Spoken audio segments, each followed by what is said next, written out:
ओम शांति। आमे माने समस्ते समस्तंकर भल गुण को ही आमे ग्रहण करिबा उचित। जेपरी हंस मोती को ही ग्रहण करिथाए से भली आमे परमपिता परमात्मा ही तांको ए शिक्षा देइछंती। से भावी आमे तार भल गुण को ही स्वीकार करिबा, किंतु प्रभावित हेबा नाही।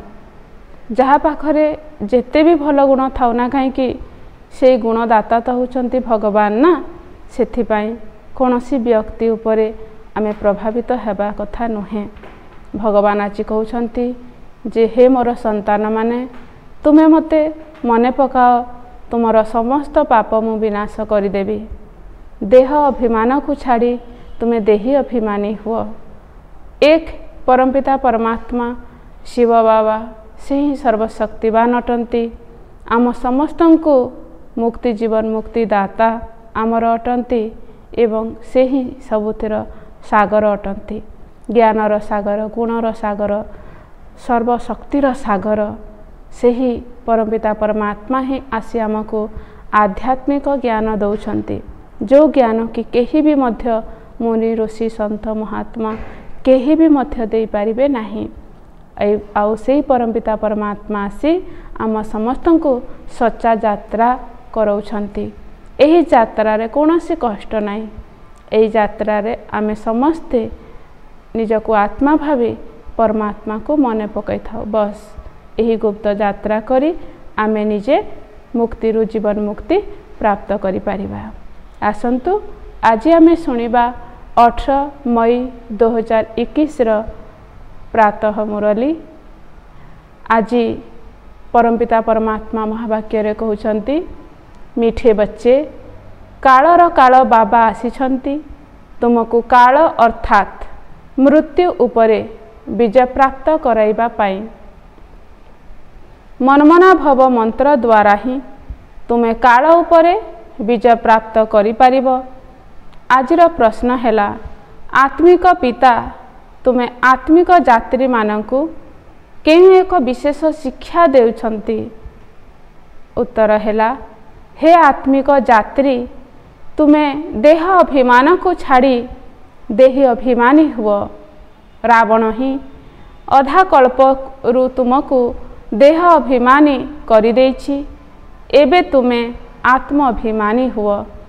एही रूहानी ज्ञान अर्थात आध्यात्मिक ज्ञान सुप्रीम रूह अर्थात परमात्मा ही तुमको देउछंती, आउ केही दे पारिबे नाही। आजिर गीत हैला ओम नमः शिवाय। आज परमात्मा महिमार गीत ओम शांति।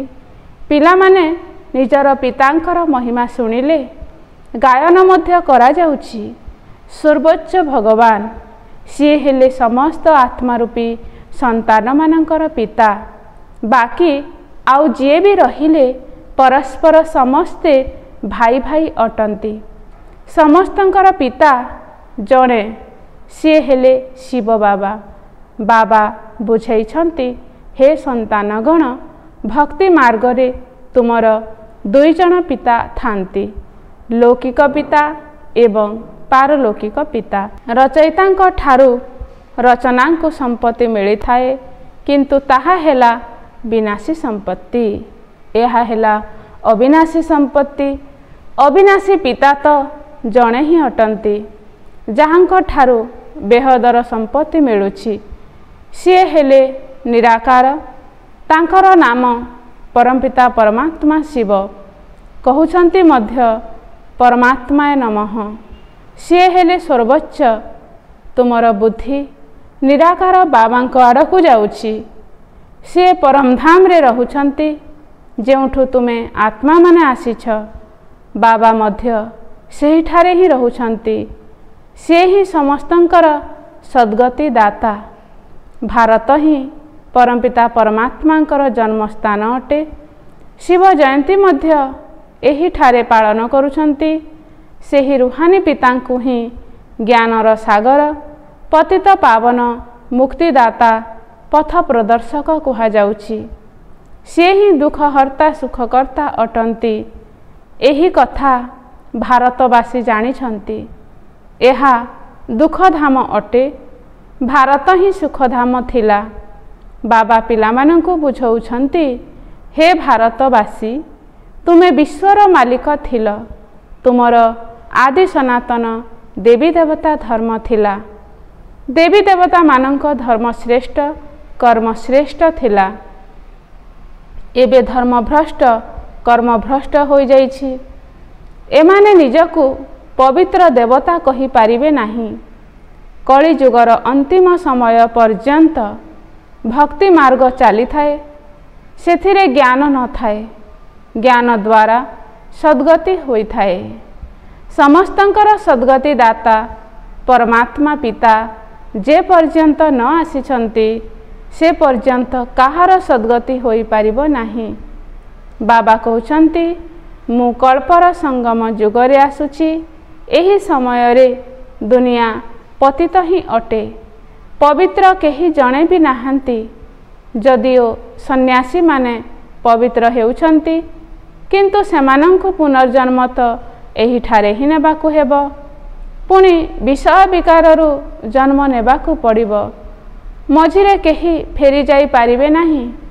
जेतेबेले चक्र शेष होई थाए, सेतेबेले ही बाबा आसी साथीरे नहीं जाइथांती। एहाको ही आध्यात्मिक ज्ञान कहा जाए। परमात्मा ही आध्यात्मिक ज्ञान देउछंती। परमात्मा ही ज्ञानर सागर, पतित पावन अटंती। बाकी शास्त्र गुड़िकरे भक्तिर ज्ञान रहिछि। बाबा कहउछंती, यज्ञ तप तीर्थ आदि करी करी तुमर अधोगति होइछि। तुमे प्रथमे सत्वप्रधान थिल। भारत रे जेबे पवित्रता थिला, तेबे शांति एवं समृद्धि मध्य थिला।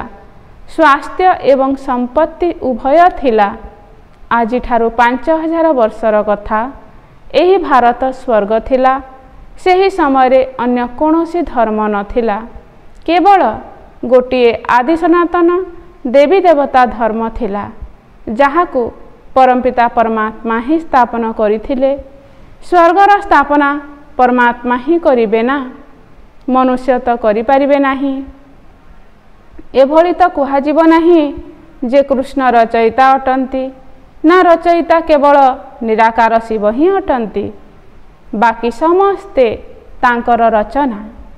रचयितांक ठारू ही रचना को संपत्ति मिली थाए।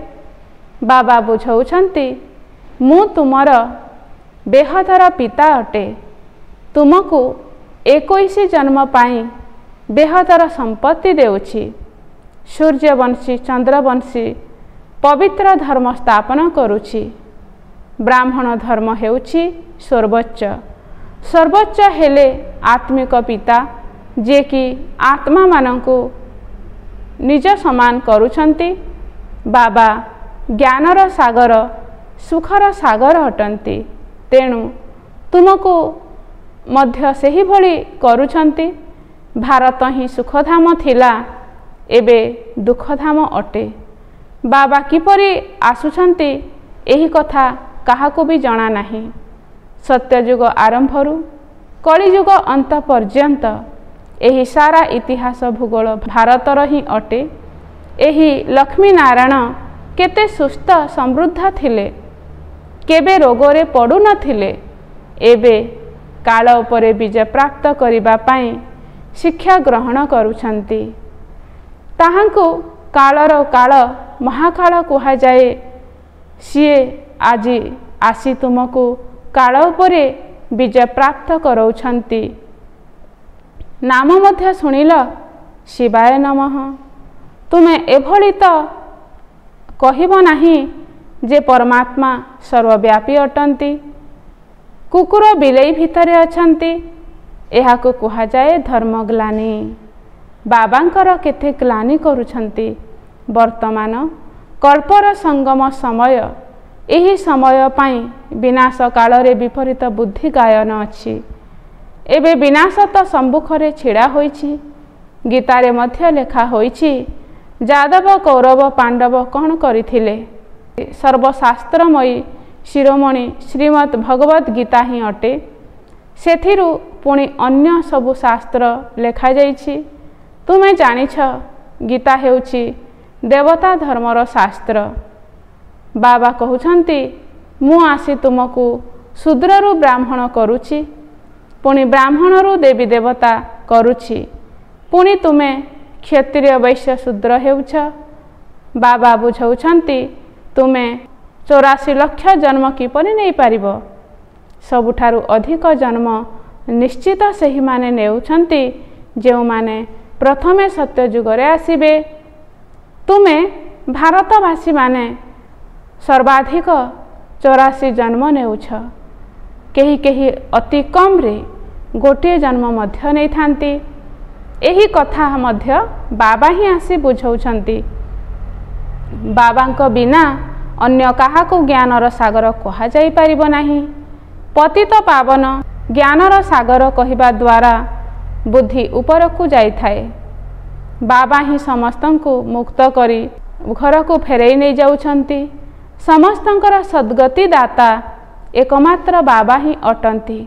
अच्छा, तेबे समस्तंकर दुर्गति किपरि हेउछि? किए कराउछि सद्गति? सत्य जुग को दुर्गति कली जुग को कहा जाउछि। बाबा कहउछंती मु कल्प कल्प आसी तुम मानंकु सद्गति देउछि। तुमे पिला माने सारा विश्वर इतिहास भूगोल को जानिछ। स्कूल मानंकरे तो अधा इतिहास भूगोल ही शिक्षा देउछंती। सत्य त्रेता जुगरे किए राज्य करुथिले ए कथा काहाकू भी जणा नाही। चित्र मध्य रहिछि एही लक्ष्मी नारायण ही राज्य करुथिले। केते समय सेही राजधानी चलीथिला से कथा तुमे ही कहि पारिबो। ख्रीस्टियान मानकर राजवंश 2000 वर्ष चलिला। बौद्ध धर्मर राजवंश एते समय चलिला। इस्लामी बौद्धी ख्रीस्टियान तांको पूर्वरु चंद्रवंशी माने थिले, जेउ मानकर राजवंश 1250 वर्ष चलीथिला। सत्य त्रेता जुगरे सूर्यवंशी चंद्रवंशी माने ही थिले, अन्य कौनसी धर्म नथिला। तुमे माने ही सूर्यवंशी चंद्रवंशी हेउछ। एबे तुमे पुनर्बार ब्राह्मण वंशी होइछ। एही सारा नाटक भारत को नहीं तैयारी होइछि। भारत ही नरक एवं भारत ही स्वर्ग हेउछि। अन्य धर्मर आत्मांक पाई स्वर्ग नरक कहा जीव नाही। सेमाने तो स्वर्गरे न थांती। एठारे जदि केही मरि जाउछंती तेबे कहउछंती स्वर्गवासी हेला, किंतु किछि बुझी नाहंती। नरकवासी मानकु नरकरे ही जन्म नेबाकू पड़िबो। स्वर्गवासी स्वर्गरे ही पुनर्जन्म नेबे। तुमे पिला माने जानुछ जे एही लक्ष्मी नारायण स्वर्गवासी थिले। सेमाने एही राजधानी किपरि पाइले? लक्ष लक्ष वर्षर कथा तो मन रही पारिबो नाही। सत्य जुगरे शास्त्र आदि किछि न थाए। एही सबु भक्ति मार्गर सामग्री। सीढ़ी रे तळकू ओल्हाइबाकू ही पड़िबो। सत्व प्रधानरू सत्व रजो तम एही सीढ़ी ओल्हाइबा पाई 5000 वर्ष लागुछि। सत्य जुगरे 16 कला संपूर्ण एवं त्रेतारे 2 कला कम। आत्मारे रूपार खाद मिसीगला। ताम्र जुग द्वापर को आसीबा परे तंबार खाद मिसीगला। वर्तमान आत्मा बिल्कुल तम प्रधान हो जाइछि। आत्मा रूपी सुनारे विकार रूपी खाद पड़ी थाए। तुमे माने ही पूरा 84 जन्म नेउछ। एही कथा आत्मिक पिता शिव बाबा आसी आत्मिक पिला मानकु बुझाउछंती। तुमको वर्तमान आत्म अभिमानी हेबाकू पड़िबो। रावणर प्रवेशता हेबा कारणरू समस्ते देह अभिमानी होई जाइछंती। एबे निजको आत्मा भाबिबाकू हेबो। आमे माने ही 84 जन्म नै भिन्न भिन्न अभिनय करि आसीछे। एबे 84 जन्मर चक्र शेष हेला। एबे तो शरीर मध्य जराजीर्ण होई गलाणी। द्वापर जुगठारु रावणर राज्य आरंभ हुए। सत्य जुगरे राम राज्य थाए। सत्य जुगरे तुमे आत्म अभिमानी थिल। द्वापर कली जुगरे तुमे देह अभिमानी होई जाइछ। ना आत्मा को ना परमात्मा को जानिछ। बाबा कहउछंती आत्मा गोटे तारका अटे। भ्रुकुटी मझिरे गोटे विचित्र तारका चमकुछि।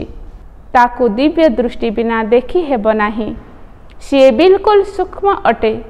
आत्मा ही गोटे शरीर छाड़ी आउ गोटे शरीर नहीं थाए। आमे आत्मा माने 84 जन्म नहींछे। परमपिता परमात्मा मध्य बिंदु अटंती। तांको ही ज्ञानर सागर पतित पावन ज्ञानर भंडार कहा जाउछि। परमपिता परमात्मा निकटरे सृष्टिर आदि मध्य अंतर ज्ञान अछि। सृष्टि रूपी वृक्षर बीजरूप हेबा कारणरू तांको सच्चित आनंद स्वरूप कहा जाउछि। बाबांको पाखरे जेउ ज्ञान रहिछि ताकू निश्चित शुणाइबाकू पड़िब। एहा हेउछि आध्यात्मिक ज्ञान। समस्त आत्मा मानकर पिता आसी आत्मा मानंकु पढ़ाउछंती। तुमको आत्माभिमानी हेबार अछि। शिव बाबा आमको पढ़ाउछंती। से ही ज्ञानर भंडार अटंती। बाबा ही आसी स्वर्गर रचना करुछंती। तुमको स्वर्गर योग्य करुछंती। एही सृष्टि चक्रर रहस्य कौनसी मनुष्य जानी नाहंती। पितांकु न जानिबा कारणरू ही भारतर अवस्था एहीपरि होई जाइछि। भारतरे पवित्रता थिला, तेणु शांति एवं समृद्धि मध्य थिला। एबे तो नरक ही अटे। तेणु वर्तमान केही किपरि स्वर्ग को जाई परिबे बिल्कुल पत्थर बुद्धि होई जाइछंती। बाबा कहउछंती मु पिलामानंक पई किछि तो उपहार आनी आसीबी ना। तुमको स्वर्गर मालिक करुछि। जेउ माने कल्प पूर्वरु संपत्ति नेउछंती सेही माने एबे नेबे मनुष्यरु देवता हेबे। वास्तवरे प्रजापिता ब्रह्मांकर तो समस्ते संतान। एबे ब्रह्मांक द्वारा शिव बाबा संतान रचना करुछंती। ब्रह्मा कुमार कुमारींक संख्या बढ़ी चलीछि। शिव बाबांक ठारू संपत्ति नेबा पई पुरुषार्थ करिबार अछि। तुम प्रधानरु स्वत प्रधान हेबार अछि। बाबा कहउछंती हे पिला माने मते स्मरण कर, तेबे तुमर सबु विकर्म विनाश होइजिब। एही आध्यात्मिक ज्ञान बाबांक व्यतीत आउ केही देई पारिबे नाही। आत्मिक पिता ही आत्मा मानंकु ज्ञान देउछंती। तुमे आत्मिक यात्रा करुछ। देह अभिमान को छाड़ी देही अभिमानी हेउछ। आत्मा अविनाशी अटे। आत्मा रे ही सबु अभिनय भरी रहिछि। आत्मा किपरि 84 जन्मर अभिनय करुछि एबे ताहा जना पड़िला।